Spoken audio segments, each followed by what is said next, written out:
Well, hello and welcome back to the Wicked Wild podcast, week 3 of Camp Wicked Wild. This is a feral podcast for the uncivilized horror fans. You know who you are and you know what you did. And we just want to say we're proud of you. And you deserve it. Keep wrecking society.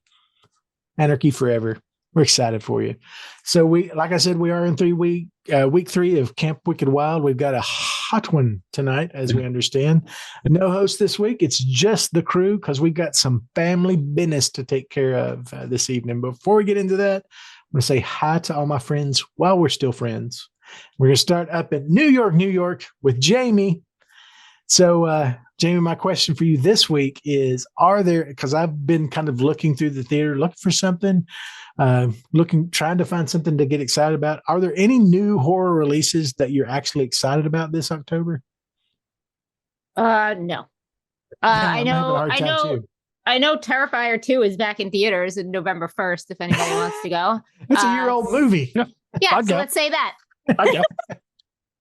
Yeah, I'm looking at The Exorcist and The Exorcist looks a little and like at least mainstream. I'm trying to think of what else is like coming out. Well, no, that's a lie. I'm sorry.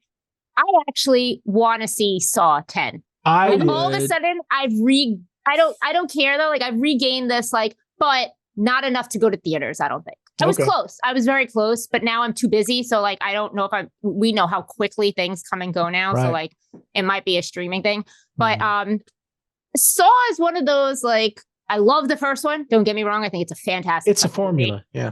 But they get so silly, but they're like a comfort in a way. I will always watch them to go to sleep and I won't even keep track of which one it is because they're the silliest thing and they all overlap anyway. Yeah. But do you ever have that experience in high school where there's the one guy, the one kid in high school you're friends with who is almost like a superhero. They're the coolest person you know, does no wrong. And then 20 years later, you see they're passed out in a Sheetz bathroom with their hand in their pants and shit on their shoes. No, that's what Saw 10's like. That is quite a set of sentences. But Eli, none of them have been great except for the first one. I'm with you. It has abandoned all of its former glory and the formula. I'm still gonna watch it. They all have. I'm still gonna watch. We'll talk about it. We'll talk about it later. It's at least it's not Spiral or whatever. I preferred that over this. Oh God! All right. Anyway, you know what? You know what's funny? And I was having this conversation with a friend the other day. I had never thought of it this way, but it's absolutely true that the Saw series is the Friday the 13th for the millennials. That is their generational kind of series. I mean, it's on 10, and the conversation you two are having is like Jason X. Oh, No, that's an abomination. I disagree. I think it was. Wait, it was Jason the only place Jason could go. Jason goes to hell. Oh no! Oh, I'm sorry. You're right. I like that one. I thought you were talking about Jason goes to hell for a minute, and I was like, Pickle Jason is the worst Jason. Hey, you give me a Jason in a virtual reality chamber that's beating sleeping bags. Come on. Yes. And then when they literally stole the look of Zordon for Power Rangers, right? Fantastic! I clapped. I cried. Okay. See, we're on the same page. I thought we were talking about Jason X, where he was Jason Pickle. I was like, oh, okay, no, we're good.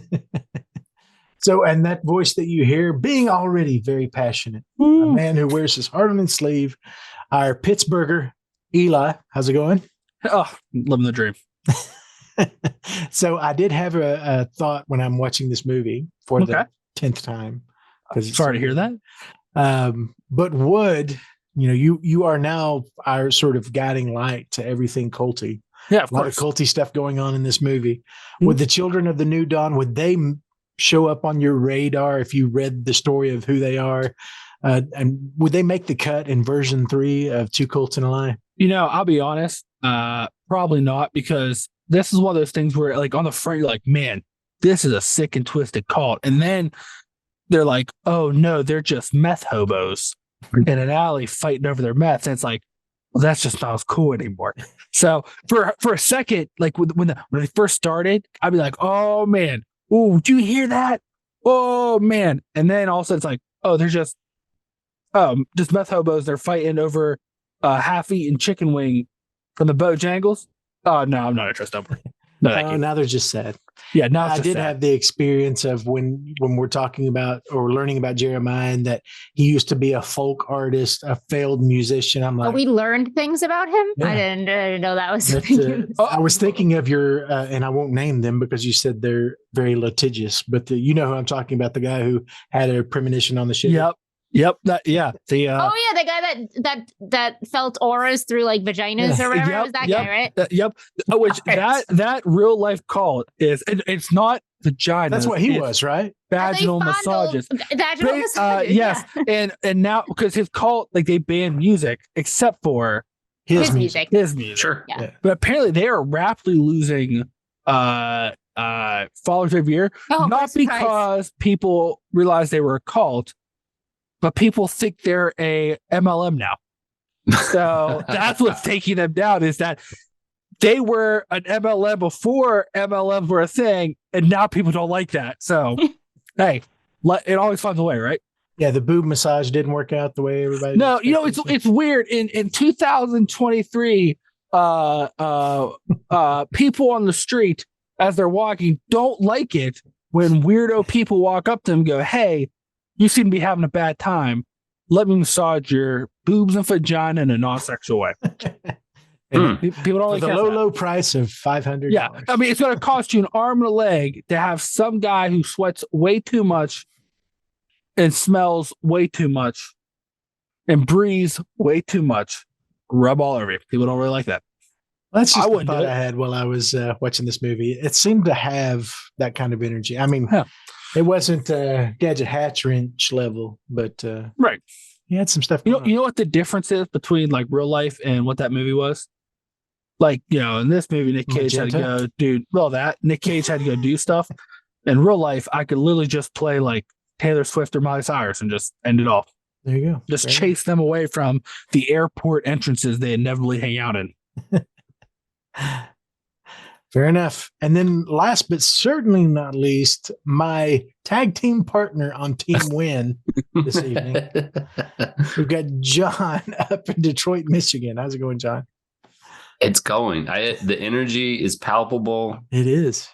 Eli's like hairs are like on edge right now. He's just feeling it. His beard is vibrating off of his face. He keeps licking his lips. Listen, I'm in wild raccoon mode. So whatever you do, don't mention that movie that he does not like. Don't do it. Which one? At this point this year, there are so many. Like there is no standout at this point. So listen, I got a list, okay, and I check it twice. Don't you fucking mention it. Okay. My question for you, John, is as I'm watching this, I am thinking, because obviously this is set in 1983. They throw a commercial up there to show corporate greed and corporate commercialization and corruption. But the commercial they produce is for something called Cheddar Goblin. And I'm watching this commercial and thinking of, what would a young John think of this commercial in the middle of his Transformers and He-Mans? This commercial comes on. Would you be all in for Cheddar Goblin macaroni and cheese, or would you be horrified and wrecked for the next 10 years? I would probably. Well, I'd be giving away my age, but I was 2 at this year. So the fact that I was 2 years old, I might be slightly traumatized, but also slightly attracted to all the gooey cheese. I mean, it's got 2/3 the more cheese, Dave. Exactly. Of course, you're going to want the Cheddar Goblin, especially when he vomits up all the mac and cheese all over that kid. It's just like, of course, you want to be that kid. Because that's the way the Goblin rolls. That's right. He does it. Him and Chuck E. Cheese. I mean, what more would you want? That is true. Like, we had our own set of these kinds of commercials, which I guess is the comment they're making. So as we have talked around tonight, we are talking about 2018's Mandy by Panos Cosmatos. And but we're going to have a good time. We've got some really polar positions on this that we need to talk through as family. And big night. The thing that I'll promise, at least, is that I promise to fight fair. I will listen. I will affirm. There's plenty of stuff I can affirm about the problems of this movie. But I will defend some things about this movie too. But I will say that you and John have no shot against Eli and I in this fight. Okay, well, that's a different kind of position. You know what it's like? It's like old Dio and old Ozzy fighting a grizzly bear and a rabid raccoon. That's where we're at right now. I'll let you decide who's Ozzy and who's Dio. Fair enough. Who's the bear and the raccoon? I hope I'm the raccoon. You're the bear. I love raccoons though. Yeah, but I fight with that like dirty garbage meth animal. Yeah. So you're Ozzy. Yeah, Eli is the X Factor. I'm not even convinced he watched the friggin' movie. I mean, I did historic evidence that one time good potential. One time. I'm pretty sure you watched the Barry Manilow music video. Exactly. And I would have rather watched that. But before we get into all that, I am going to hand off to our resident Mole King because I'm sure there is some exciting new doings in the paranormal news area. So what do we got for this week's Wicked Whispers? I just don't know anymore. Cause it's just crazy. Like I read the things that I read and the things that I find. It's crazy. And some of it is like barely covered on the news, which I don't understand. So as you know, the last couple weeks I've talked about, they kept finding those like goo and orange, like hard, like they thought were egg sacs potentially, like all over the ocean. Yeah. Hey, this week they found a bunch of them hatched. They don't know what came out of them. They found them washed up on some shores, open. And they're like, we have no clue what was in them. We have no clue what's inside of them because they were pretty deep. And they're like, oh, they wouldn't survive coming up, blah, blah, blah, blah. So something hatched and it's out there. Godzilla. Not a fucking clue what it is. Not a clue. So that's cool. Also, it's cheddar goblins is what it is. Cheddar goblins. Oh, cheddar goblins. Also, I don't think cheddar goblins will swim. There's no cheese in the ocean. Come on. I'm sure there's some cheese in the ocean. Let's see. Also, South America, the town we've been talking about, they are asking for jetpack town, jetpack mining town, where the town is convinced they're fighting extraterrestrials. The police are saying it is men in jetpacks trying to steal from the mine. Which, like, if you're gonna make up something, like, pretty solid, make something up better, right? They are now asking for national help from any country to come and watch and help. So a lot of people are interested to see if any groups, even private groups not associated with governments, goes down and tries to figure out what's going on there, because this has been going on for almost a year. A fucking year. A town has been claiming that they're fighting aliens in jetpacks. Like, I don't even know. And then finally, in the disease front, two things for you. Scientists confirmed this week, a couple weeks ago, we talked about how the Last of Us was coming real because they found out that there was a fungus growing inside of a person. And that which they thought was impossible. And then, their thought, surely maybe we were wrong. Nope. All the tests came back. That happens for realsies. So now scientists are really concerned because they're like, how many of them can do this? Because, shocker, people, can't really kill fungus. Even the sprays and chemicals we have don't do much. So, cool. And thirdly, there's a new disease they have found. Also, scare people, that they're calling the zombie virus because it literally rots you to death. You're alive and rotting. They're saying it's the close thing to a zombie. People are really concerned about that. So, isn't that leprosy? No, apparently this is much, much worse. So it's super leprosy. Yeah, pretty much. It's like resistant to like everything, every treatment known to man. The one article I read, they're like, you basically just lay there and rot to death. It was like, oh, okay. So pick your poison, people. Either alien jetpacks are gonna fuck us up. We got shit in the ocean. We don't know what it is. We just know it came out of weird gold eggs. Sweet. Which also concerns me because like they found these things, right? And globally, we're like, we don't know what they are. No one thought to watch them. Like cameras, technology nowadays. We got other stuff to do. Like we find them hatched, we don't know what they are. There's some weird diseases coming out. People are not convinced that this disease did not spring from the melting permafrost, because we are finding all kinds of fucked up shit in there. So this is literally the end, everybody. Like we are coming down. It's a series finale. And if anybody who's thinking this is going to be like the ending to the Gilmore Girls, yep, we're going straight fucking Game of Thrones. And this planet is not Arya or Bran Stark. I'll tell you that. We're all fucked. It'll be fine. Listen, I want to tell you something, Dave. Here's how the Mole Kings look at this, right? I'm not a great swimmer. I can imagine how the Mole King is. I'm not a great swimmer, so I'm not fighting anything in the ocean. Okay. Aliens and jetpacks. What am I going to do against that? I don't have a jetpack. You're going to grease yourself up and head to Skinwalker Ranch. Maybe if I can escape, but there's water there. How do I know that shit didn't get in the water? And then I don't think I could constantly bathe myself in hand sanitizer not to die of rotten skin or rotten, whatever the fuck it is. I can't win. Like I'm running out of defenses on my end. You can't stop yourself from rotting to death in a hole in the ground. All I hope for you, my friend, my brother, is that it's the fungus death for you. That seems like the worst way to go. To like slowly have a fungus grow on the inside out that you can't do anything about. Yeah, that seems like the absolute worst way to go. The most painful.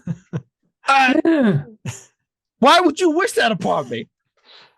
Because we're friends. You deserve I'm sorry. I'm good. I'm new at this whole friendship thing. You deserve everything you're going to get tonight. Everything. So on that, we will move into the official reason we assume that you've come and listened to us today is our movie review of Mandy. And as we do that, as we do every week, we're going to start with their on the fly synopsis. And Jaime had the synopsis last week, so she'll be my interviewee this week. So my question for you, sister, is, as a talented artist, somebody who is very visually skilled at understanding things, what color would you choose to bathe your indie movie in? Oh, purple. Whatever. Purple. I'm still. Is that even an option? No. That doesn't matter. It's still purple. Would it be black, yellow, cyan, or magenta? What were the printer colors, the primaries? Black. It would be black. Yeah. Well, we all know who our Heart of Black is on the episode. Eli, tell us all about this guy, Mandy. You know what? This is the first one I think I've approved of what the answer is for itself. I'm pretty happy with that. Secondly, the real reason is I don't know. But but if I gotta synopsize it, I'll say this: Nick Cage and his girlfriend, lover, wife thing, whatever. They're living in a weird bungalow in the woods when what they call a Jesus drug cult comes to take the lady, his lady Mandy, away from him. They end up killing her, and they leave Nick Cage to die. And he goes on a drug-fueled rampage, if we're going to call it that, a rampage with a question mark, and shenanigans ensue. I think that about sums it up. That's it? I think so. Okay, fair enough. All right, so I'm going to let Jaime kick us off this evening. First time viewing, have you seen this before? What do you think of Mandy? Do be proud. No. I watched this when it first came out. It's it's like an exclusive to Shudder, maybe. Yeah, it was an indie release. Yeah. I think it had a very limited distribution. It did, but it had a lot of hype behind it. So I watched it pretty quickly after it came out. I really, really disliked it and never planned on ever having to put this movie on again in my life. And then it somehow ended up on this list. So this is watch number 2. And guess if I like it anymore? The answer is absolutely not. I fell asleep during watching it this time, so I had to do it in 2 parts, which meant it was even more of a chore to get through because I had to break it up halfway. This movie is so goddamn fucking slow and boring that, like, I just can't. I just can't. It does nothing for me. I don't care what the story behind this is, what metaphor, what anything that this is saying to me. It's trying to be super artsy, and then Nick Cage speaks and has the cringiest fucking dialogue I've ever heard in a movie. That, like, I mean, it's Nick Cage dialogue, but this movie visually does not fit what I'm given from the actors in any way, shape, or form. Literally, Cage, like, depicting emotion is Ron Burgundy in his fucking glass case of emotions. Only that's 1,000 times better, and I will never besmirch. Oh my god, the best thing I've ever heard. It is. Nick Cage trying to emote is basically Ron Burgundy yelling in his phone booth. Like, but oh my like, god, that's literally the scene of him in the kitchen is a phone booth. It's fucking ridiculous. So I like literally have nothing to say about this movie because I find it so dull. I maintain my stance. Everybody can argue me that Drive Angry is the better version of this fucking movie. And I know it's a different plot, but it's not. It's revenge against a cult, except he comes from fucking hell and it's way fucking better. So, never been so proud of you in my life. It's in 3D. It's another one that I wish I saw in 3D and have regrets by the time I saw it on television that I never fucking saw it in 3D because there's like limbs flying at you and shit flying at. No, I literally have nothing to say about this movie because we're getting into specifics. I fucking hate this movie.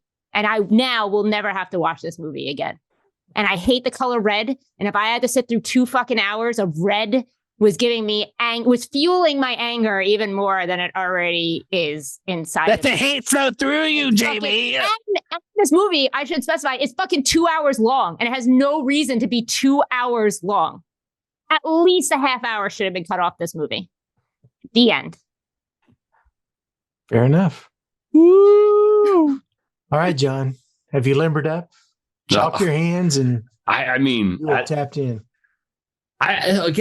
This isn't a fight. Everything Jamie said from her point of view, I can totally understand. I just don't have that same experience. I will concede that it is, I would say, probably about 25 to 35 minutes too long. It's a little bit long in the tooth.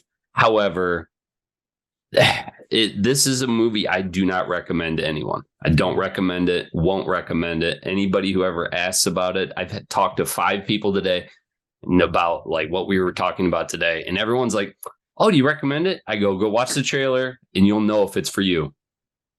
If you can't figure it out from that, it's not for you. I personally really, I love this movie for multiple reasons, but the biggest reason I think is because it's like a dream state / nightmare on screen for me. Mm-hmm. I used to have tons and tons of really like intense dreams as a kid. And this kind of harkens back for me.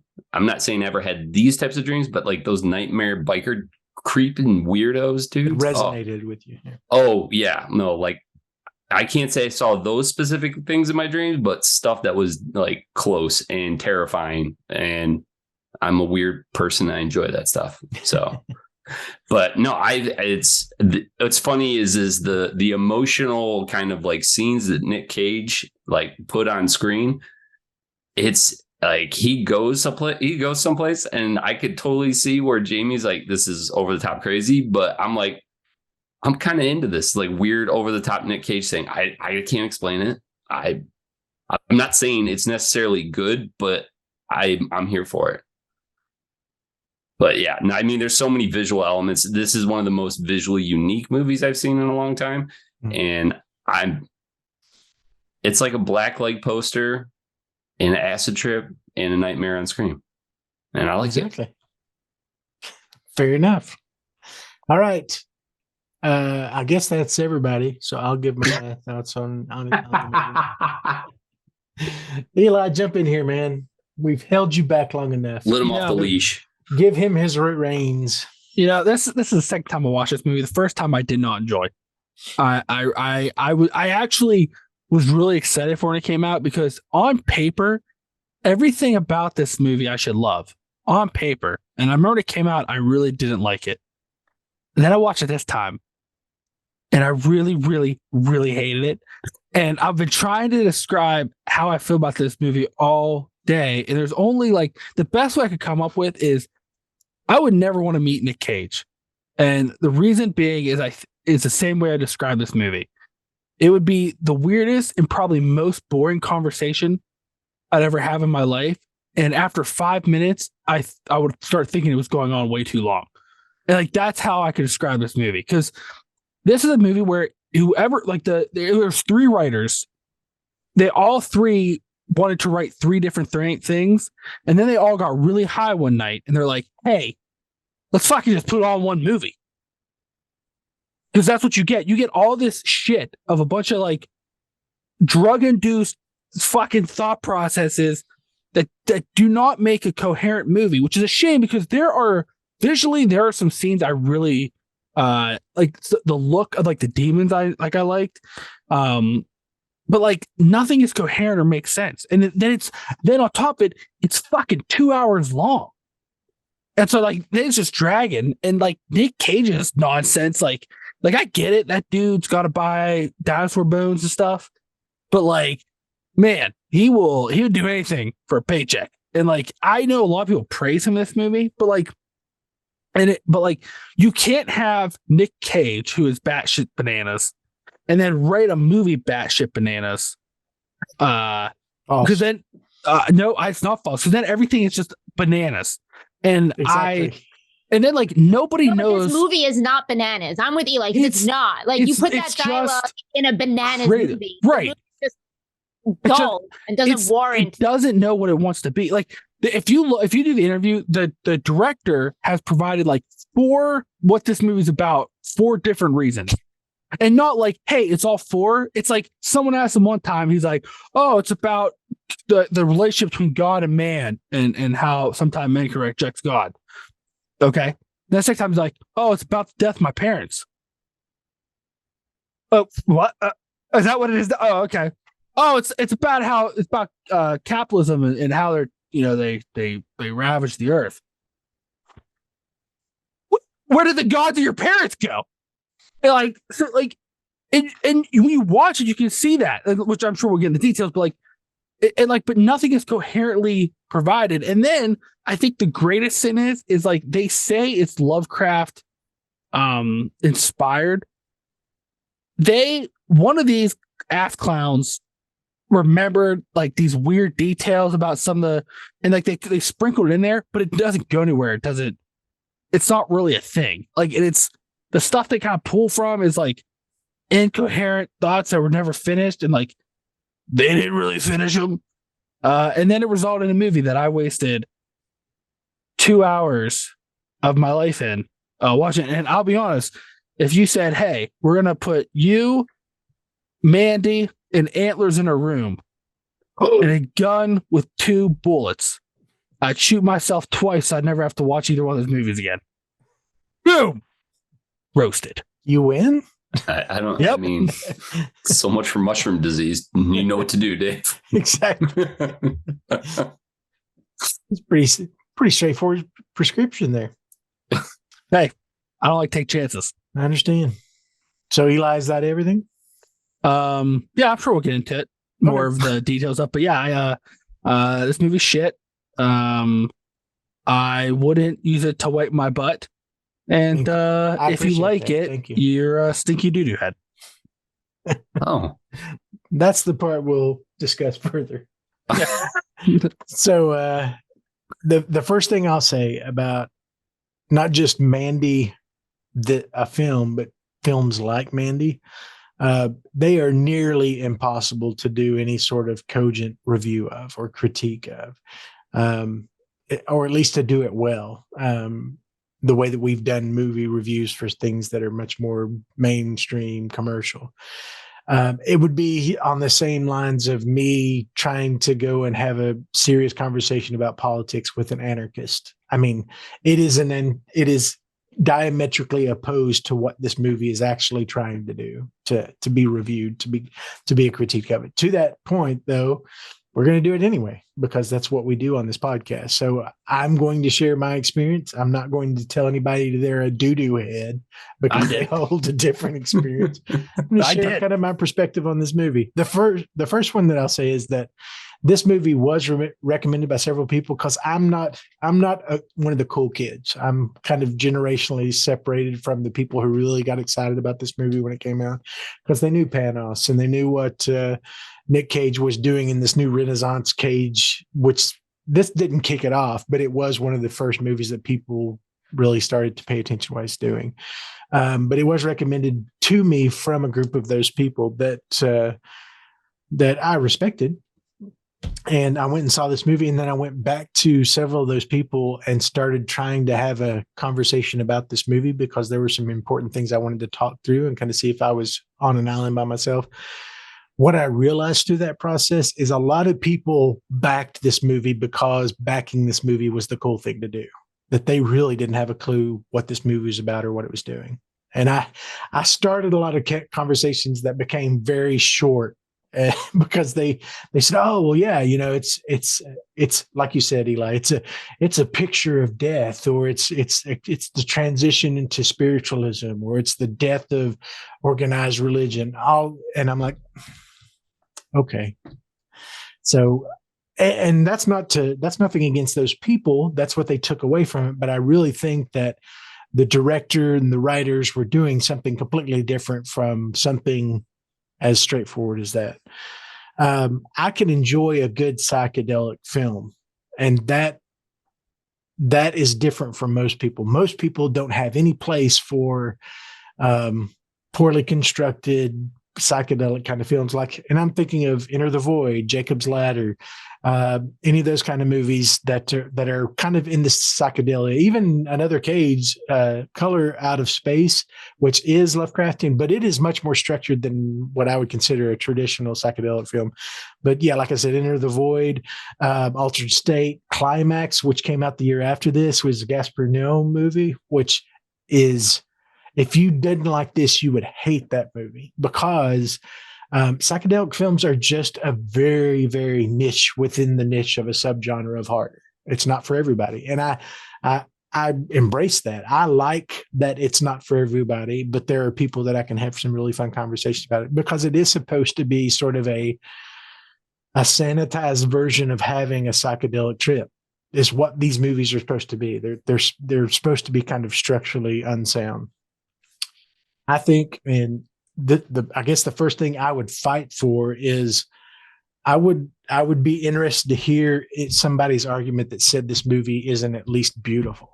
Like, it's just well shot. It's saturated. What you could tell what Panos was trying to do, and then you saw what he executed. And I think he did a good job of creating some really uneasing, disturbing scenes, like using the film media to create some set pieces and some structural imagery that I think is both unique and is really gorgeous in the way he did it, oversaturated, and those kind of things. It does come across as super indulgent. I will be the first to admit that this being a 2-hour movie is unacceptable in a commercial film industry structure. It should not be 2 hours long. And it being 2 hours long, you kind of have to languish in him indulging a lot of stuff that really doesn't drive the story along. Totally get that. Be the first to admit that. It's a Spectravision. And I always forget until that's one of the logos that comes up at the beginning of this movie, is that it's a Spectravision joint. What I know about Spectravision is they are very hands-off with their artists. They're just happy to have people that want to have them distribute their stuff. And Panos had no kind of guardrails. He could do whatever he wanted. And that's what Panos wanted for a movie like this. The problem with that is that's not always a good thing for the film itself. It's a great thing for the filmmaker as an artist. It's not always a great thing for the product that you're going to then present to a commercially institutionalized audience. You know what I'm saying? Like, we all consume this kind of media with certain rules or certain expectations of it. Movies like this, where the director is not given any reins or any direction or a hard editor or any production influence at all, they go off the rails. And this one is kind of a good example of that. I think it's really I think there is a commercially compelling cut within this movie. This is not it. I totally get that. But I also understand that the actual term commercially compelling cut of this movie is the antithesis of what Panos was trying to do, or the point of this movie at all. I think this exists to be not commercially compelling, to take an art form like film and to do actual art with it, which I think is kind of what his work was. Whether he landed that or not, that's for a personal experience to kind of dole out. It worked for me. It doesn't work for everybody. But I do think Cage shows how much he thrives in a clearly driven directorial relationship. That's the one thing I'll push back on. And I can't remember, Jaime and Eli, which one of you said it, that you said that Nick Cage was kind of given free reins to go nuts. I think this is a Nick Cage that's being held on a direct course more than he is in most of his roles. Like, Panos knew what he wanted, and he told Nick Cage what to do. And then Nick Cage kind of chewed on whatever that was. But I think this is a very directorially designed movie. I don't think that Panos on any day showed up in any scene that he had set up and said, okay, you just go nuts. You figure it out. I think he had a very clear image of, this is what you're going through, this is what you're doing, and this is what the experience you should be having as an actor. And then Nick Cage does what Nick Cage does. That's all I have to say. I'll shut up after that. I would listen, I know it's everybody's opinion. There's one thing I would disagree with you. Okay. More than 99%. Well, yeah, I disagree with everything he said. I disagree with everything he said, but the one thing I want to point out is in terms of a psychedelic film, I enjoy more psychedelic films than I don't. The ones I don't enjoy, which I would include this category, is there is a finesse to making those types of movies. No. So, I would disagree. I'm not saying no, you're wrong. Right. I'm saying no, I don't agree. Well, because like if you look at Jacob's Ladder or even like Eraserhead, there's almost a controlled chaos in the sense of it's this just chaos thing, but it's like they do in a way where it presents it in the story in a way that you may not understand, but you don't feel lost. Where is in something like this is he wanted to put a lot of stuff in it and just did everything. And then at a certain point, you just get lost. There's scenes in this where like it goes dark and it's to transition those lights, but it's dark for almost 2 minutes. But for where they have those scenes at, and I understand it's supposed to be like psychedelic thing, but it doesn't make sense to the progression of the trip, if you would. And then like he edits things in places where it almost like pulls you out. So like it's not like this, like I said, there's just maybe finesse isn't the right word, but like it's almost like a controlled chaos in points of not letting things blow out to the sides where all of a sudden your viewer or the audience is getting lost because you wanted to include something and like you're going all these tangents and rabbit holes. Meanwhile, you're doing all the symbolism in the movie, which I get is part of the trip, but like you can't even you're not even there's not even a theme to any of it, or like where like a trip where you're supposed to be introspective to certain things in your life or whatever. Like it was almost like you had 3 writers who wanted 3 different things, and none of them talked. And then except for the day of filming, all of a sudden they're like, all right, hey, we're gonna do this. They're like, oh, don't forget this and don't forget that. They're like, oh yeah, cool, we're just gonna put it all in. We're gonna make this 2 hours long. It's like that's the only thing I like. I mean, I disagree with everything you say, and you made me sad, but that's the one thing I push back is like there is a lot of those psychedelic films, like there is such an art in the chaos because of the, like I said, I use the word finesse, maybe it's not the right word, maybe it's more control chaos. Like where like movies like this, I don't like because it's just a free for all. And like and because of that, parts of it really suffer. Like I said, the visuals of this movie, I won't argue, they're beautiful, but you lose out a lot of that because most of the time you don't know you don't even know where it's going, and there's like these weird tangent stuff, and like it doesn't really make. So like you get lost in it. It's easy to get turned around, but not in that's the point of the film. It's because no one could tell them no, or no one could get them on the same page is what it felt like to me. And First, Eli, I'll apologize for my outburst for saying no before I heard you out. I apologize. Thank you. You should apologize. Can I record that? Sure. We are recording it. Oh, we are. I want to make that my screensaver. But my reaction was to the idea of that there is a finesse to the word you use, to psychedelia or to psychedelic filmmaking or psychedelia as an art form in whatever media it kind of presents itself. The reason I said no is because the kinds that I like Casper, No, Enter the Void, Climax, even something like Midsummer, to which I would consider kind of on the edge of being a psychedelic film, because it is about drug use and how that's impacting people. It's impairing people's ability to have a perspective. But especially somebody like Casper, their intent is to throw so much at you that you let go of trying to figure it out. Like Enter the Void is about death and that transition of death and what does that look like.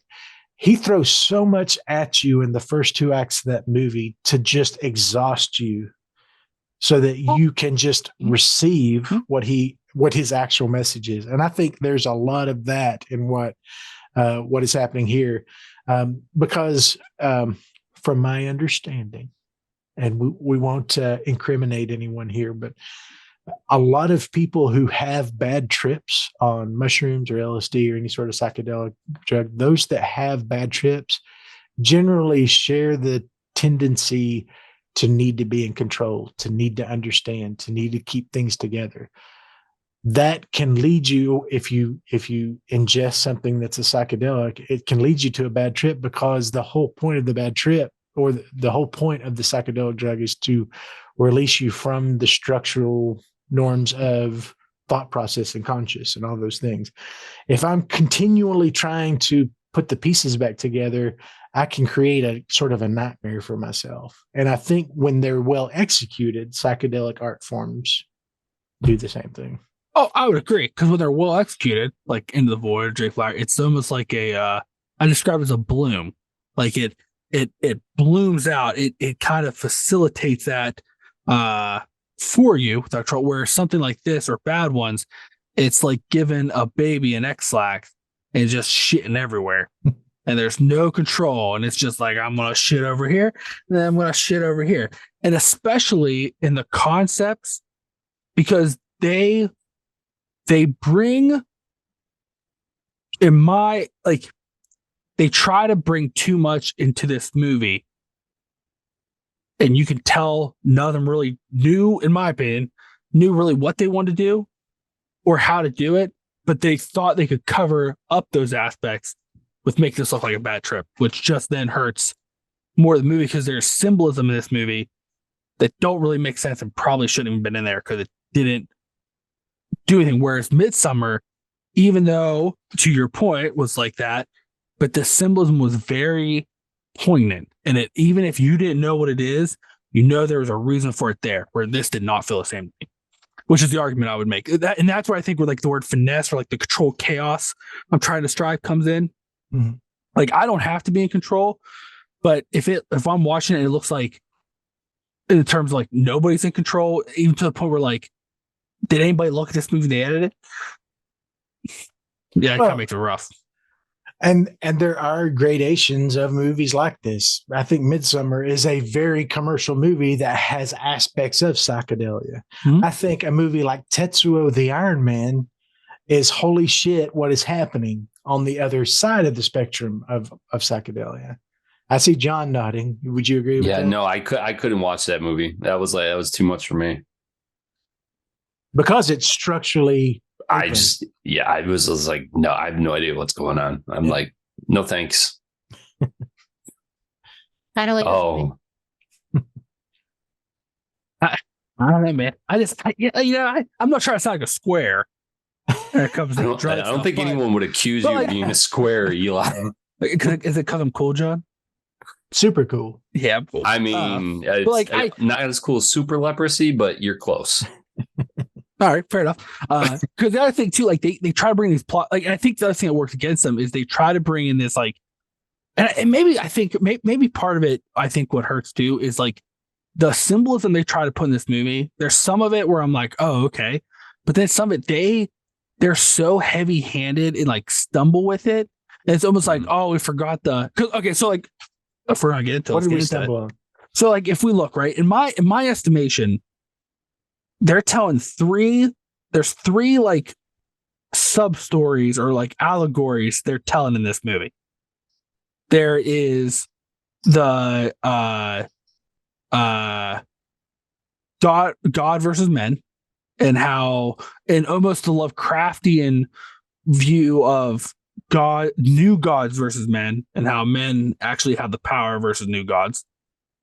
You have the battle of gods versus nature, and how those who follow the gods say that they are in line with nature when really they are trying to mold nature to its will instead of allowing nature to be nature, and the fact that nature doesn't care about the wills of men and gods. And if you follow that, you have an easier time. And then the fourth is you have this weird tale of dramatic grief like jammed in there, which is why like I think like there's three writers on this, and I think they each wrote a different movie. Because like the one director, he was like, yeah, my parents died. And then like they talked to one, he's like, and like you can see it in there, but like one of them is like, right. So like Mandy obviously was like, at times that she seemed like the Oracle, at times she was nature, but like her book, the bookmarker was $1 bill, because that dollar meant nothing to her versus like the joy of being there in the story and reading. And like, so like the thing of money didn't mean anything. And then you go to the scene where she's like tripping out and she laughs at weird wiener guy, because that was maybe one of the weirdest wieners I've ever seen. Not that I've seen a lot of wieners, but it was a weird wiener all the same. We're going to talk about it, of course. No, of course. And then like he's talking about how like he was chosen by God and he's been with the glitter people and all this stuff. And she laughed because nature doesn't care about God. So like there's like these things where like some of them, like that scene with her talking weird wiener. Oh, okay, that makes sense. Like that felt the allegory. But then that thing with the $1 bill, because they like held onto the camera the fucking book and the $1 bill, like, get it? Get it? And like it's just rough. And like even with Nick Cage, like at times, like he's one who like this like where the time they're following that nature thing, and like he's one with nature, but then like when he ends up turning to the way of man to get revenge, and he's no better than like, and then he makes his weapon, which is literally a fucking band logo, which is like, all right, okay, all right. And then there's this whole side plot where they go into like Asian fucking ethos with the tiger thing. So like there's all these like weird mashing of like shit, and like and like it's not even like it is so you're saying that's not intentional? What I'm saying is like there's not a symbiotic, because at times they drop some to push others. And like if you're gonna do a trip with it, in my estimation, it seems like no one really knows what they're trying to talk about here. And like, so then you like, and then by the time you get to the end, like two of those are just, they're dropped in the last third of the movie and like don't matter. So then what's the point of even bringing them up? And like, I get people will be like, well, like, trip, you come with ideas, but like what I've seen in the movies, because I'm a cool kid and I dare, or whatever they said in high school. A lot of times when you see stuff where like those movies where people on trip, like it's like this nagging thought sometimes they follow and progresses, and like it may change, but always flows back in the thought. We're like this. It felt like they're like, well, we don't know how to continue with this idea, so fuck it. Let's go with the tiger thing. So I don't like that either.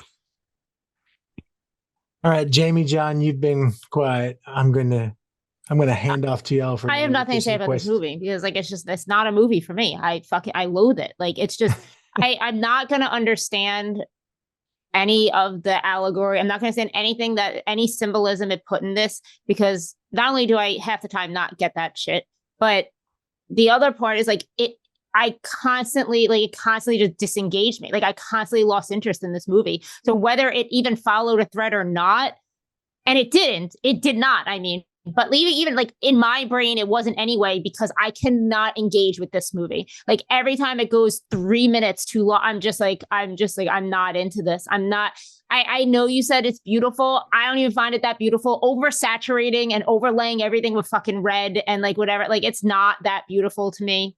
Even the red weird wiener. The wiener. I'm sorry, guys. This is the most disappointing year of the wiener movie to put in here because it's not fun. Like it's not fun. We've had all fun movies and we're going to continue with fun movies. And then this turd comes right in the fucking middle of like boring bullshit. So I have nothing to say about this. I also want to say, Eli, we're on the same page, but when you even said earlier, I can't even agree with, because it's one of my only notes in this movie because I have none. The demons or whatever, like, you know, I don't even think they're cool because you never even get to see them. They're very good at too dark, flashing, whatever. Like I couldn't. That's a moment where someone like me, who's not into psychedelic movies, like the moment where I could have been grabbed is these demons. Let's be honest. Like the demons and the gore is where Jaime can come into this. Neither of those work for me in this movie because like they either don't do it enough or it's not exciting enough. The fights are not exciting. Like even the gore, it's just like I was sitting there thinking like this should appeal to me, but it's either just like too long, too boring, too drawn out to even, you know, and the same thing with the demons. They should appeal. Of all the things in this movie, they should appeal to me. That's just and they didn't at all. They were boring. They were so boring that I couldn't give two shits about them or their design or them being fake Cenobites or whatever the fuck they were. They were nowhere near as cool. And that they drank weird sperm or something. I don't give a fuck about anything that happened in this movie. I could barely pay attention in this movie. Every time I tried, I fell asleep. Fair enough. But Jaime, what about the cool band logo axe? Dude, that was cool, man. He's a lumberjack. He's got to have an axe. It led to the best kill in the movie, I think. Which one? You mean how about he threw it? The through the mouth one. Yeah, I was going to say that. The one on the tree? Yeah, I guess that's the best. Which is a shame. A shame that in this movie that's the best kill. Because like that's a solid kill. Yeah, it is, but there should be more. He's right. There should be for him rampaging in that demon house, and like none of the battles with the demons, like they're all like, nah. Yeah, they're not exciting. Like they should be fun. Like at least the best kill is like the weird tubby nerd part person of the cult who's like fucking no one likes and no one wants to see his weird red wiener. Like he's the one that they fucking like. He like basically like pushes him like on the playground down against the tree. Or he headbutts him, I think. Or head whatever. Like, but like he like falls like the biggest loser nerd. And you can tell he's a big nerd because he's like, well, I'm gonna say something really cool here. So like, because I most definitely could not fight my way out of a wet paper bag. Says the lamest shit. And then it's a weird. At first it looks like aluminum, and then it somehow looks like steel axe in the mouth. Lame. Wow. Okay. I said it. You did. John, damn. Any thoughts? Any thoughts on what I said? I love listening to you and Eli both talk about it because you guys, like, in terms of processing, like if I sit with it and I had to write like a term paper or something, I could come up with stuff like that when I really have to sit and think about it. When I kind of just like off the cuff react to conversations, I'm not putting together like the allegories and metaphors and stuff right off the cuff. I have to sit with that for a while. Or if I read a book, it's easier for me to pick up with it because I think it's how I ingest it, where this kind of just washes over me a lot. And because of it, the washing over, I'm just taking things in. And because of the unsettling, like slightly less structured format, I don't pay attention to many details like this time around because I was really paying attention. I had no idea what Cult Man had a band or made music. Had no clue. I've seen this movie 3 or 4 times. He plays his own record. Yeah, no, I know, but the way calls him out on it. She does, but at the same time, how I've watched it before is I literally it just washes over. It's There's a lot going on in that scene. Yeah, there's just noise, and it's just all being taken in for me. And so, wieners. yeah, I try not to focus too much on the wieners, but hey, I mean, it was almost shaped like he was on drugs. Shaped wiener I've ever seen. On drugs, man. Yeah. Like, where'd you pick that wiener up at? It takes a lot of courage, to unrobe in front of like 6 people. Yeah, but it's like he bought it a used wiener lot. It doesn't take courage when those 6 people are obsessed with you, and they've all probably slept with him. You know what I mean? They've all seen him naked plenty of times, obviously. Well, besides even having sex with them, this man obviously disrobes all the time. It's just his thing. Yeah. He's literally rubbing his wiener on a rock at the end. He's all about that weird wiener. They worship him. Like, and he has sex or makes that old lady's like, I'm the most sensual lover in the group. I was waiting for this part to come up. That is one of the weirdest moments in the movie. But if I was that cult leader, if the first time she told me that, I'm like, okay, you're out of the cult. No, he told her that. He told her that. Well, but then she told Nicolas Cage. That's a point of pride. Yeah, man. but which regardless, the first time anybody said that, I'd kick him out of the cult. If I was that weird nerdy guy who had no one liked and he wasn't sleep with nobody because he's a big weird nerd that just made weird shit, which he's the reason why I chose what will be the campfire tale for this. He just said a bunch of weird, lame shit.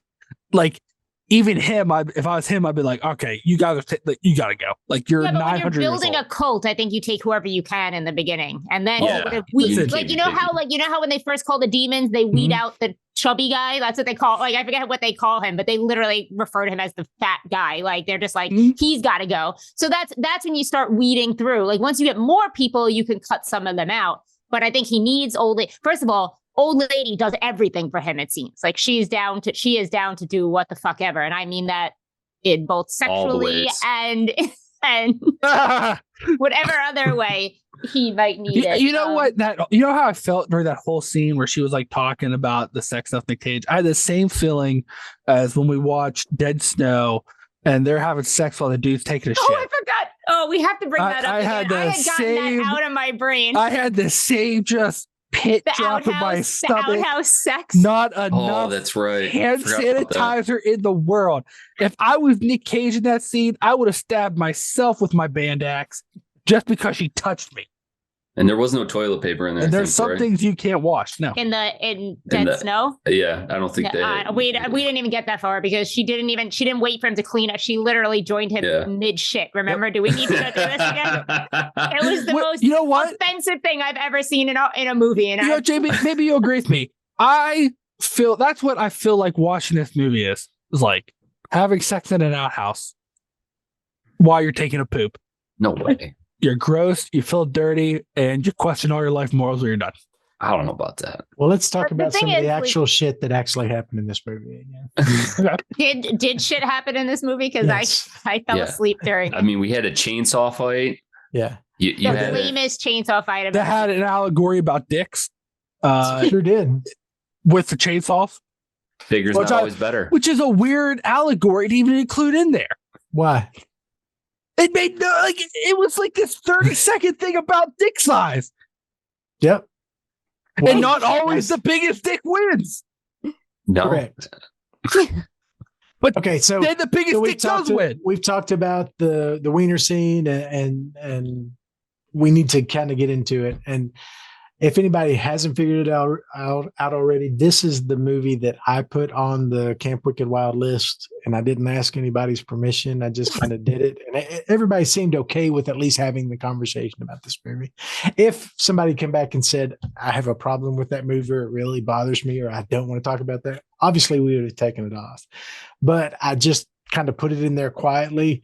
Everybody said, oh yeah, that one guy does show his dick in this movie, so I guess it does count for Year of the Wiener.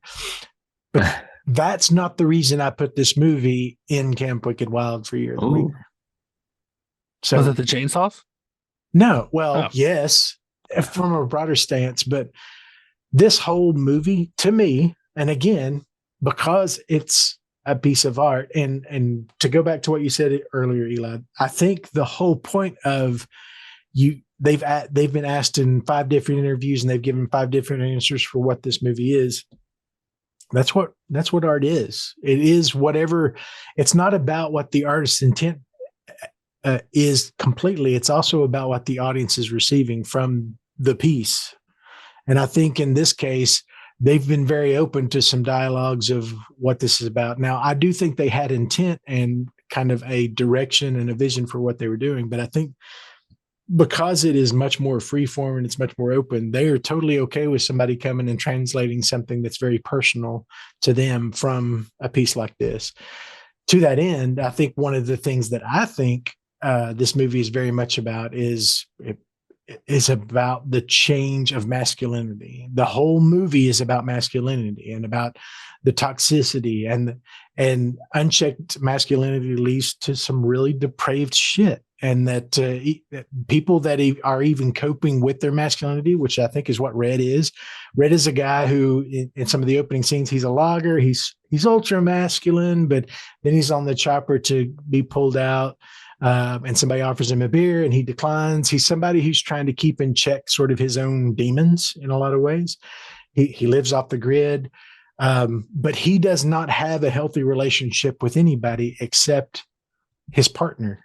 He has this one person in his life. When you friggin' bring in Bill Duke into a movie like this, when I get a Predator movie, Predator moment in a movie like this, and it's literally the exact same character Bill Duke played in Predator. And that's the sort of the picture I'm being given of Red's, like, quote, best friend. And they do not talk like friends do. They talk like men used to do. And it's set in the 80s. It's got all of these sort of allegories and all of these illustrations of masculinity and the impact it has on those around them. You got a literal cult leader, which is this masculine depravity when it's not checked at all, and what it can cause. You've got drug and substance abuse with the black skulls, and you literally have what they call, and excuse my language, the fuck pig, who is one of the black skulls, who's the huge guy who is doing pounds of cocaine with a literal blade for a penis. I was going to ask that. He did, right? I thought we were going to get there and we did it. I was just like, while he's watching, we're all talking about wieners. Yeah. And he had a fucking like dagger for a penis coming out of. So you have this unchecked indulgence, and then you have the cult leader who is, all about ego. It's all these different kinds of masculinity that I think he's kind of breaking down and talking about this era in the early 80s where that is changing. Literally when Red gets to his ultra masculine Ram Charger SUV and throws on the radio, it's Ronald Reagan giving one of his speeches. These are the Reagan years of when all of that's changing, when masculinity is changing and becoming something else. You got a friggin' tiger on his shirt that becomes a tiger. Again, that's, and I don't want to get into all the symbology. There's 1,000 different saturated symbology things happening in there. His shirt that says 44 on it, go look that up. You can have a nice little story about all of that stuff. But my whole point is, the reason I put it on our Camp Wicked Wild roster is because this is the movie about the damage that Dick does on a much wider scale than what the freaking cult leader does when he disrobes. Literally the best scene. and the summary of this entire movie is that scene, because you get this huge monologue. He's the manipulative cult leader. They've got her on drugs. We've seen this movie 1,000 times. She's going to be helpless and hapless in front of this guy who's giving this huge monologue moment. She's going to be the victim of rape or whatever it is that we're presuming is going to happen next. And she freaking laughs in his face and he loses it. That whole masculine thing just kind of dissolves in front of us. Don't you look at me. Don't any of you look at me. Why are you laughing? All that. I think that one scene is a summary of the big takeaway that I had from this movie. Yeah, I saw that. Like, I thought that was more tied into like, I kind of thought that was part of like where like they did all that through like it was almost like the Greek side of stuff they're telling with her being the oracle, like a not like the Matrix oracle, but like the Greek oracles each town would have, and like the towns would ask them for their visions and stuff, but if any time they were bad, they blamed them and they would kill them, when really it was like self-fulfilling prophecy, the way the Greeks like that was kind of like the Well, we're not given any of her backstory, but we know by looking at her that she comes from a damaged past. I mean, she's literally wearing for sure, and she's marked, which most oracles are marked, and so that's why like I saw that, and then like too, like there's times where like you don't know what with her in the beginning before the cult comes is like you don't know what of hers is real versus what is visions or thoughts she's having. And then like a lot of that, I thought that's where they told a lot of that, like the masculinity story through that. But then they kind of like dropped that to go for like the man versus God thing. And like, I don't know. Like I don't think they, in my opinion, I don't think they ever dropped it to go to the man versus God. I think the whole man versus God stuff that's happening is the manipulation of religion to masculine. So I think it's not about religion as much as it's about the corruption of this false God that Jeremiah kind of represents to the end of when Red has him in his hands and he literally says, I'll do anything. And then he gets very explicit about what he'll do, not to be killed right now. And he just crushes his skull because at the end of the day, the masculine, when it's trapped, becomes this very pathetic thing. Yeah. Boy, isn't this different than swinging from dicks last week, right? Exactly. Yeah. I would rather be swinging from a dick. Right. No, let me rephrase that. Fair enough. I enjoy like movies like this where like I could go this day because then I could count like because my next counter was like the masculine or the thing with the gods is like I would agree with you, but they brought in this thing, the whole concept where they brought in that the almost the Lovecraftian like new god view where like the what's the word I'm looking for? The con of the new gods is that the actual new gods don't have the power men do, or humanity does, because it's all in terms of whether or not we put our beliefs in the new gods, whereas like the old gods, it didn't care if you believed in them. So like basically everything up from like the Greek gods and up like were irrelevant, because if we just chose not to believe them, then they lost all their power. Because like they brought in like the weird concepts of that, which didn't make like I don't know what the point of them touching on that thing, or then like the thing about like Earth, like Mother Earth versus like religion, like they brought like all those weird concepts like around it that I just don't, and I don't know if they were trying, because in all of those, sure, you could make the argument for like masculinity, but like they felt shoehorned in, and there wasn't any ethos or pathos to explore with like those, like they were missing a connection to the broader scope they're telling, and that's why I kind of feel like there was almost like, because there's three writers, but like they weren't at times working together. Like they were trying to complete their thought or add something to their argument or whatever they're putting in this movie. And like there's no connection or there's no larger scale to whatever. I would suggest that they're, in my perspective, at least in my read of the movie, they're not disjointed because it's kind of critical to the through point. I mean, you and I are going to fight in a mud puddle. Literally the whole drive to his cabin in the woods is him in the truck, like I said, with Reagan on it, and Reagan using morality, quote unquote, and religion as a tool to get done what he needs to get done politically. I think that's the point of, if you're going to talk on the old gods, new gods thing, I think it's not about the old gods and new gods as these supernatural concepts being different. I think it's more of when people used to actually believe that God was a real thing, and then now God being this very convenient tool that can be used to manipulate social conscience. Oh, 100.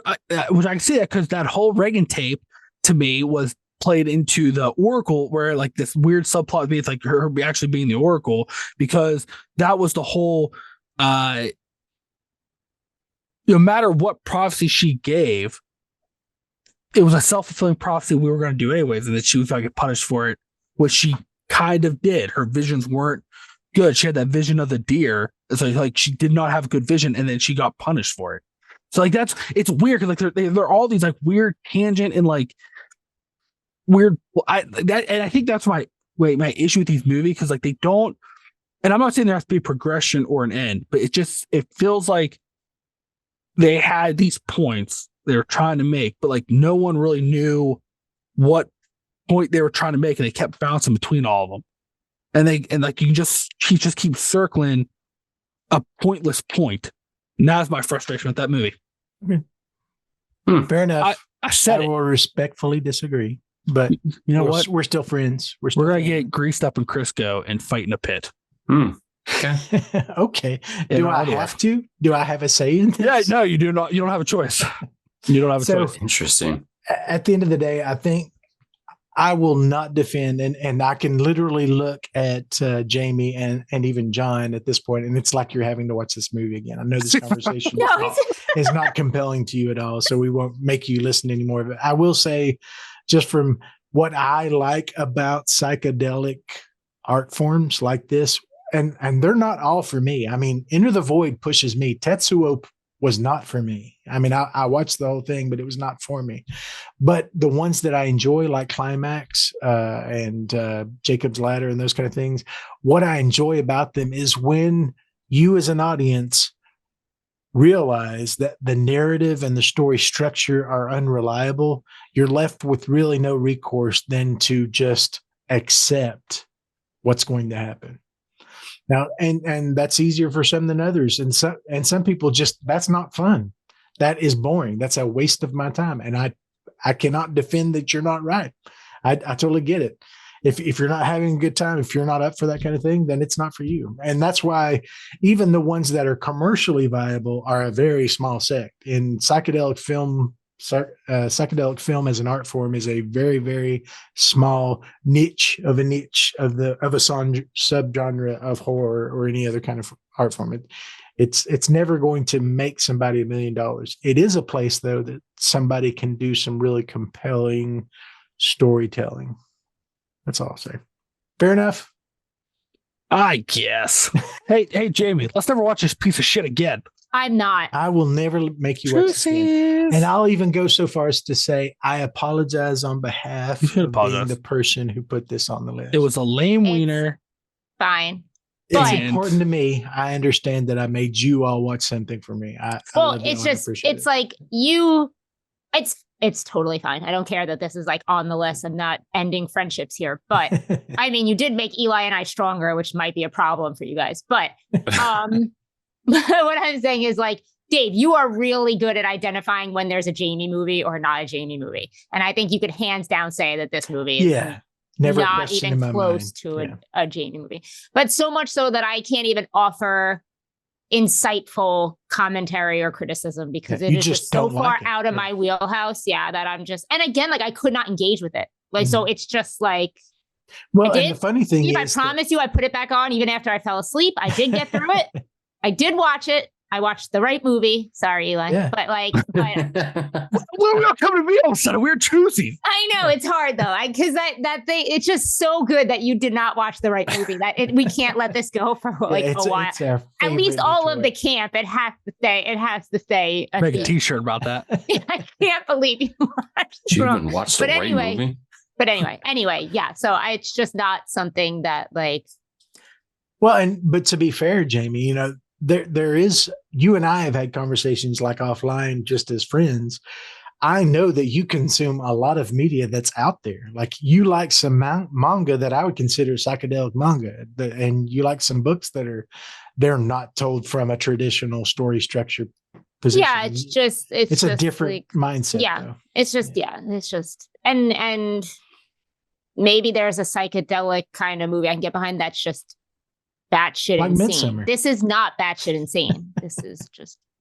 I will say this. I feel the same way about this after I watched Nope, in the sense of I didn't really like the movie, but I do enjoy Dave when you and I. This is what like it felt just like Nope, where you and I get our little, because I think you and I could go on, inevitably just keep going on and on without stopping. We keep bringing you up two could, yeah, you could, but like, and I enjoy that.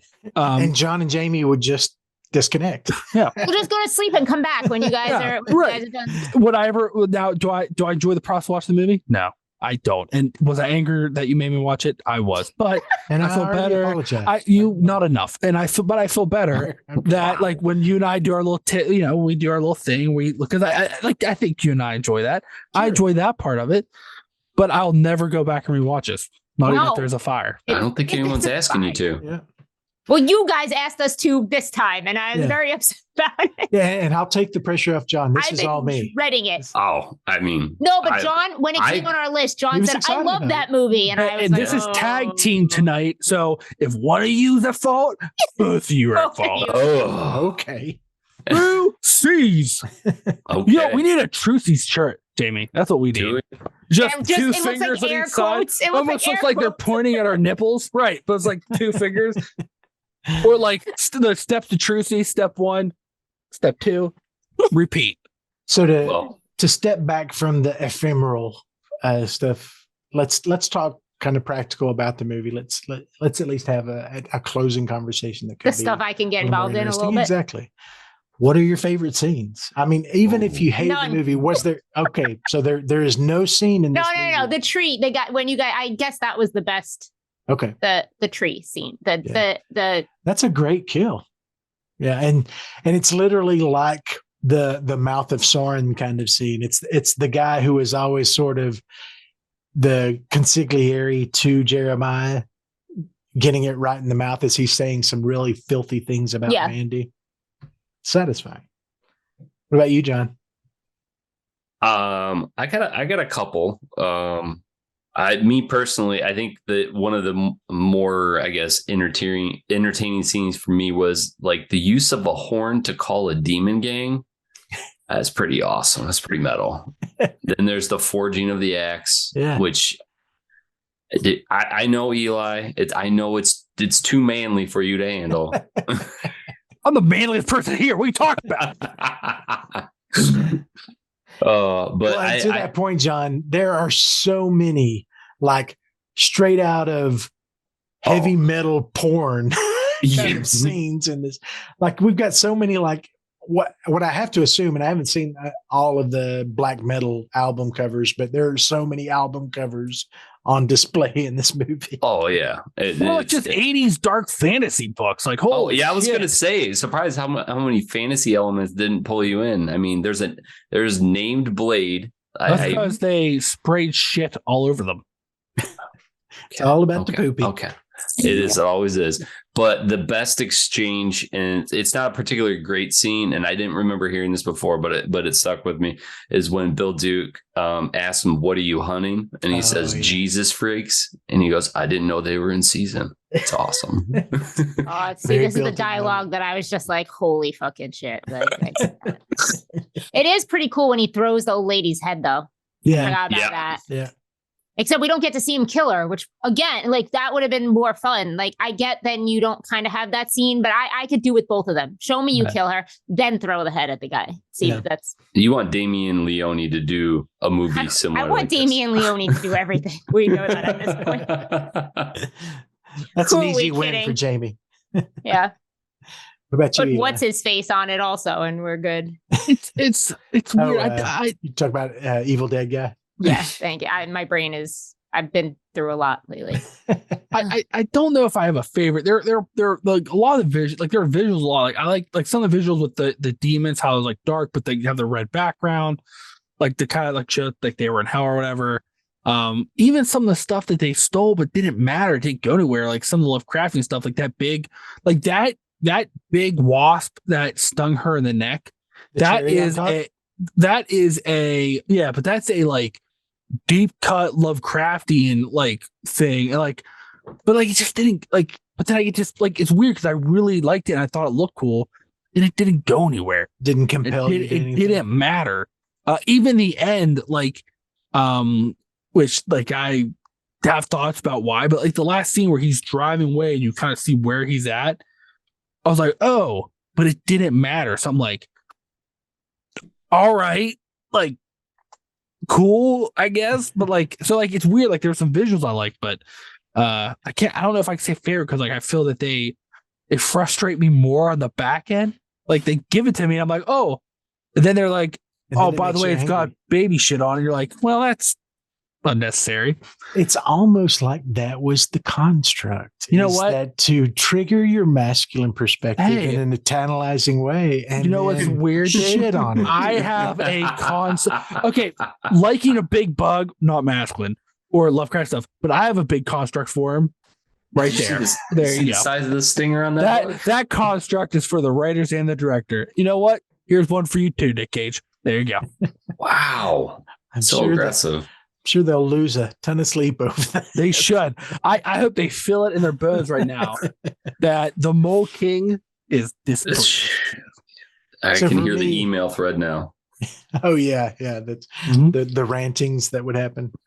So for me, my favorite scene, and I can't even really defend why, but it's the scene that always sort of sets precedence for me for this movie, is the scene when Mandy is walking out of the lake. Like he's sitting at the campfire Mhm. and she walks out of the lake. Nothing is said. There's really nothing going on. But the look on her face and her eye dilation, which eye dilation is something throughout this entire movie. I don't know how much they spent on dilation contacts, but everybody had them in all the time because everybody's on LSD. But the way she's staring through the fire at you, and it literally looks like her face is changing. It's just a haunting image to me, and it stuck with me. And because boobies. Right? Isn't she naked when she comes Nope. out? I thought No, she she was. is. Yeah, But The you she only don't is. boobs see. that are shown are animated boobies. Yeah. You just Oh. don't see her naked Maybe because I'm like thinking of her but yeah, animated. it's Maybe I'm from the mixing. chin up. Mhm. Maybe Yeah. I'm mixing the two. I'm Yeah, sorry. cartoon zombie boobs. It is. Yeah, I remember them in the cartoon. I guess I was. It is presumed that she's nude coming out of the lake. Well, for she came sure. out of the water, so I guess Yeah. maybe I filled in the blanks. Yeah, you knew she wasn't wearing any clothes yet. But just and like I said, I can't articulate why, but that scene kind of really set up for me what's going on in the greater picture of this movie. Fort Maybe Hays. that is because you perceived the warning of the Oracle as she used the fire to present her findings, and instead of presuming that she is speaking a ill-begotten fate, that you are the master of your own destiny and the choices you make will present you there, and that you can avoid it. This really doesn't have anything to do with your masculinity, just more as if you're a dumbass or I'm not. falling asleep again over this movie. I'm just saying. Again. You know why? Because it's Happened once. It's yeah. hey, you know what also Wait, make you fall Eli, asleep? have you Yeah, what's seen up? Drive Angry? I have. I actually like Driving Angry a lot. Hey, True C's. You know Never what? seen it. If we're ever You together, should, John. You should though. It's fun. oh, It's it's a really fun movie. I If think we're if you ever- like Nicolas Cage, it's fun. It's Mhm. dumb. It's really dumb. Yeah, But in the best ways. Jamie's defense of it made me go back and watch it again, and it's still hot garbage to Dave. Oh, how dare you? Ooh, Really? I can't Okay. get there. I Oh, can't man. get there. Oh, I think it's And so I much did. fun. I think last year when it came up in one of our reviews, and I did. It's come out. Yeah, it's come up Yeah. numerous. But And I think it's the actress. I think I can't mentally. oh, separate now you myself can't. So I from saw it that. before she had a thing. Like I saw it before. Yeah. So The I old bed don't booper. have to. Yeah, I don't have to like deal with that one. I actually Because haven't she- watched it in a little bit, but Yeah, but at least for me, she brings a lot of that energy to her sass in that movie too. So, I anyway. guess, yeah, again, I've seen it before. You know, Yeah. I would still say, John, you should give it a shot just when you have like it's not anything. It's not a Yeah, it's masterpiece. non-offensive, It's yeah. fun. No. It's we talk a lot about movies to watch with friends and drink. That's like a perfect movie, I think, to watch with friends. Yeah, it's in effect a R-rated version of the Ghost Rider that Nicolas Cage. Oh, okay. But Well, better. okay. Yeah. It's only on Because Cinemax right now, so we're just gonna have that- to wait till it comes around. That's fine. But that Ghost Rider was an abomination Oh, Ghost I Rider's feel like so that bad. comes. How does this movie come up all the time when we're Nick talking? Cage. because we're all Nick Cage. disappointed.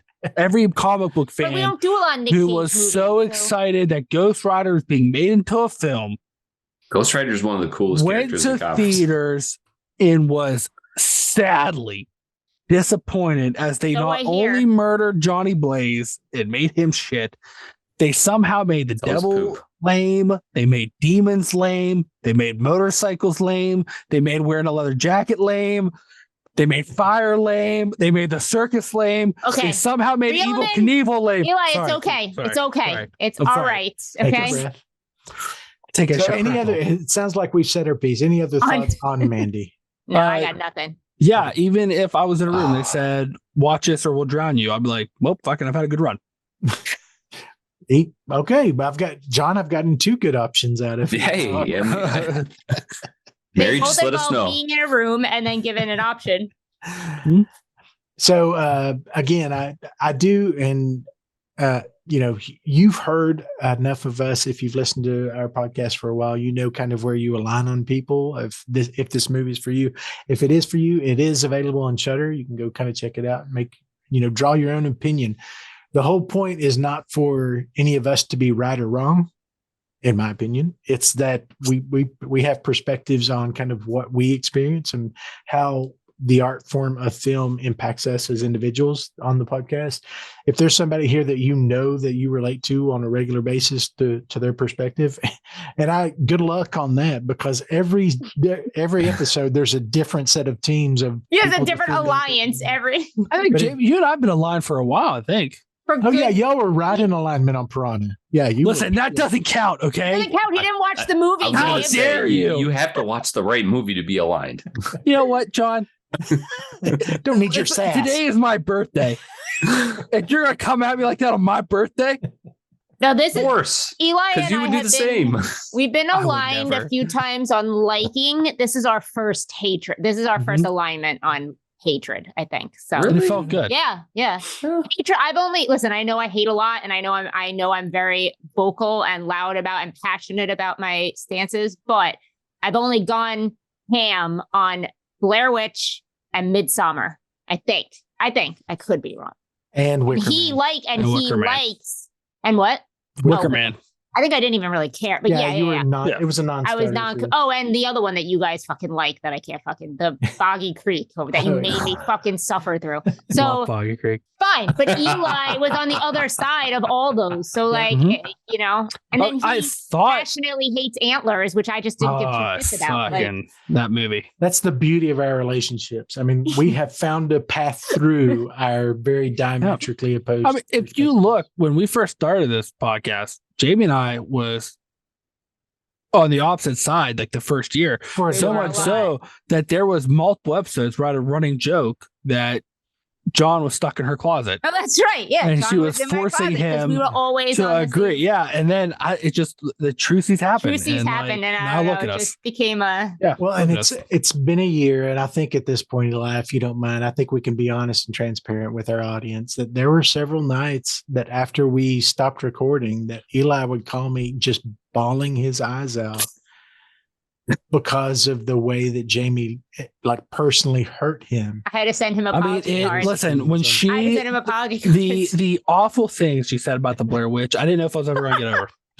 That's fair. That was episode 1. Hey, you know what? Joe? The Blair Witch TV show we're on made. Episode what now? I know we're going to have a watch party, and it's going to be a fun time.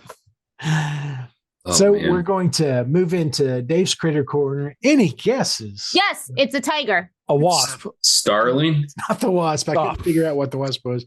But the majestic tiger that also is iconographic and is an actual animal in this is the Bengal tiger, Panthera tigris by the scientific name. The tiger in this, and this always frustrates me. I don't know why I get so bent out of shape, but maybe just because I'm an angry old codger. But when I went to do research about the specific tiger in Mandy, there's nothing. The name of the tiger is Corfu, as it's listed in the casting. What's its name? Corfu, Corfu.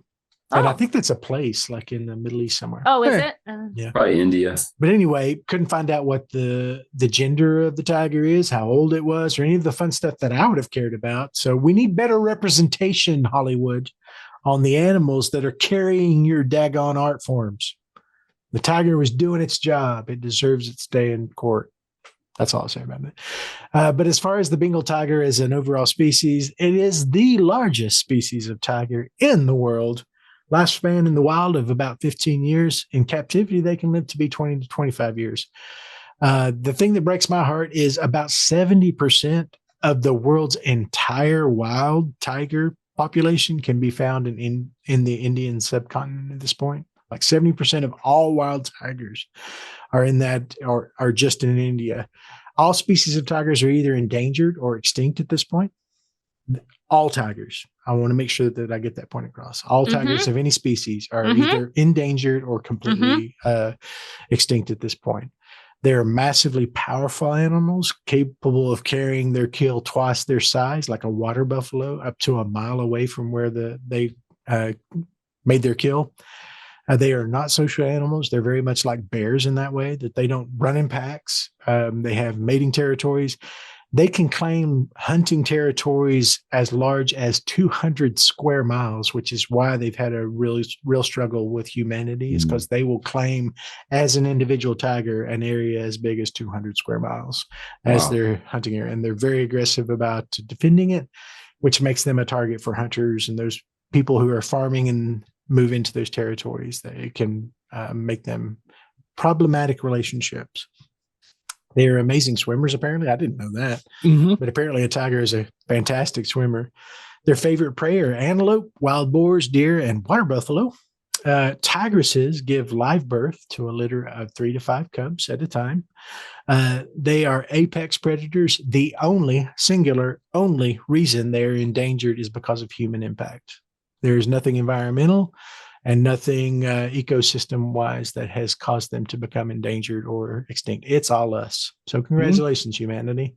And then the last one that I blew my mind as I was doing research on this. Currently, there are more tigers living in captivity in the United States of America than there are in the wild in the entire world. Like, there are more tigers in cages just in the country of the USA than there are in the entire world in the wild. So super sad.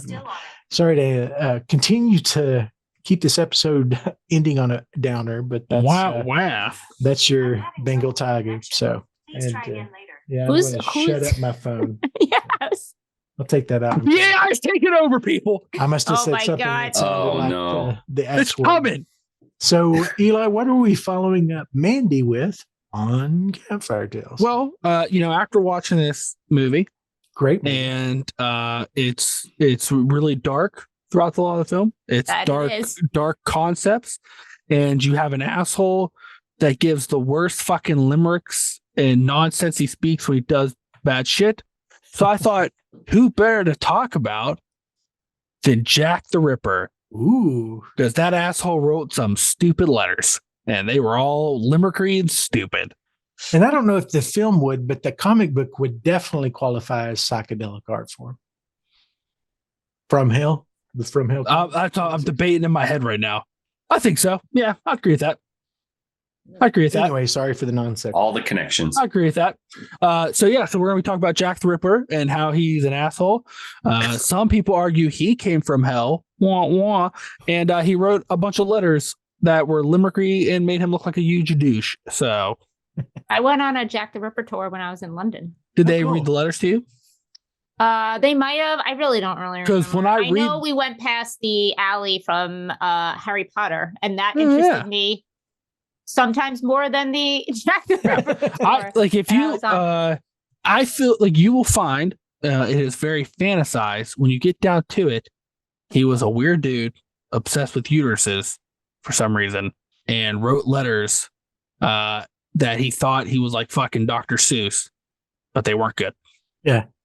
Yeah, I think his legend at this point, and this is just my opinion, but the legend of Jack the Ripper only exists less because he was a really diabolical killer and more because criminal science was kind of a joke at the time that he did his stuff. Right. And like a lot of people too, which we'll get into it more in the episode, but a lot of people they're like, even like in terms of like, no one would have gave a shit because he was just killing prostitutes, which as you true crime people knows, they're considered less than true dead, even back in the 1800s.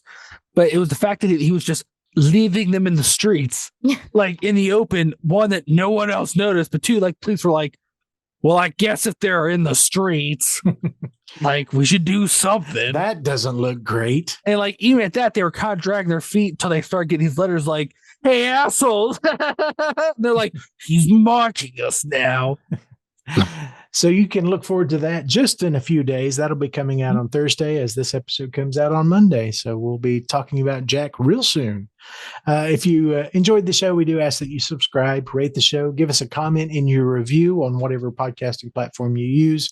If you want to learn more about us or other things that we've got going on, you can go to our website, thewickedwild.com, where we have book reviews, movie reviews. We've got a little merchandise shop with t-shirts, hoodies, and fun little things that we've put together that are inspired by the nonsense conversations we have on a lot of the episodes that we've put together.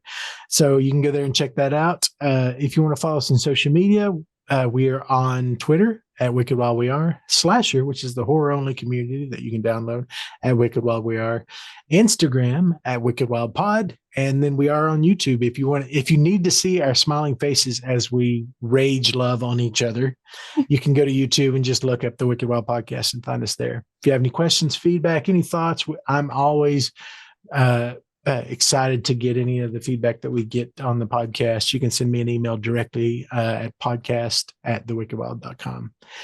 Anybody else have anything else going on that you want to promote? Anything else that is exciting happening in October that you want to talk about?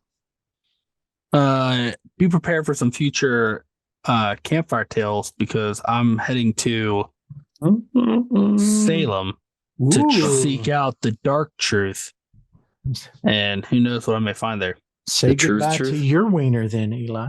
Sounds Listen, like I've already decided for this world. I'm going to buy a rubber cup. So like one, I'm going to have an awkward bulge, but no witches are going to zap my wiener off. I don't want to end up with a weird looking wiener like this guy, Mandy. Okay. So rubber, I'm on a rubber cup, maybe some saran wrap. Will it look weird if I have a ground wire hanging out my pants? I might try one of those too, you know? Not to me. I think it sounds like a great idea. I'm going to take all the protections, and Mary will most definitely not be embarrassed to walk around with me in public. No. Salem is, I was able to bring Seri in so many places. In everything. It's great. Yeah. Except minus the biggest witch museum, which I stayed right across the street museum. From. Yeah. But besides the major one, and it's in a little church thing, and I stayed right across the street from it. Besides that, everything else, the Satanic Temple, the Wax Museum of horror figure, all these things. I was able to take Sarah, and it was so great. That sounds like a blast. Yeah, this may shock all of you. I enjoy the museum aspect stuff of this. There's a Mary not museum. So much. Yep, it's Mary very not small. so much.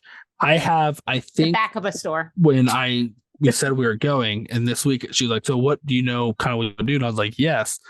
I was like, "There's 11 museums I want to go to," and she went, "What?" But they're not museum. The Witchboard Museum is not a museum. It's in the back of a store. It's a collection. Oh, right. It's a collection. I want to go to Pioneer Village. I want to go to the Witch Museum. I want to go to the Torture Museum. I want to go to the other Witches Museum. I want to go to the Witch's House. The 2 cemeteries. There was the Count Orzov, which is the Halloween figure in Halloween Decoration Museum. Yes, that was closed when I went. They have classic Halloween decorations. Mm-hmm. I also wanted to go to this weird naval museum that talks about their pirate problems and witches. Oh, get that. So witch pirates. So yes, but that's just me. Yeah, that sounds like a great time. I thought so. Yeah, you'll have fun. Yeah, and all joking aside, and all differences of opinion, we all on the Wicked Wild podcast, we do want to wish Eli a very happy birthday, which is literally the day that we're recording this. We hope he has a happy birthday. And just in a day, either was it the day before or the day after, you're celebrating anniversary as well? Yesterday. This is your week, man. Yeah. Listen, I told you, this week I took off work, I like to play Magic the Gathering. I played my LGS.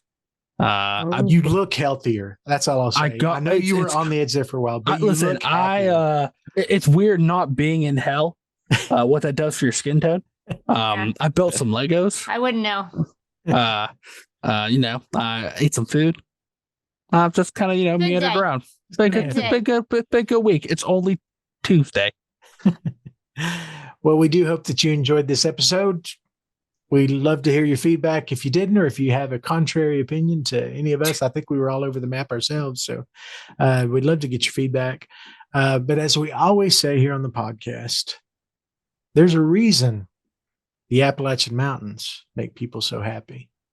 It's because we live where we live is hill areas. And I was birthed from there. It's almost like a holy site.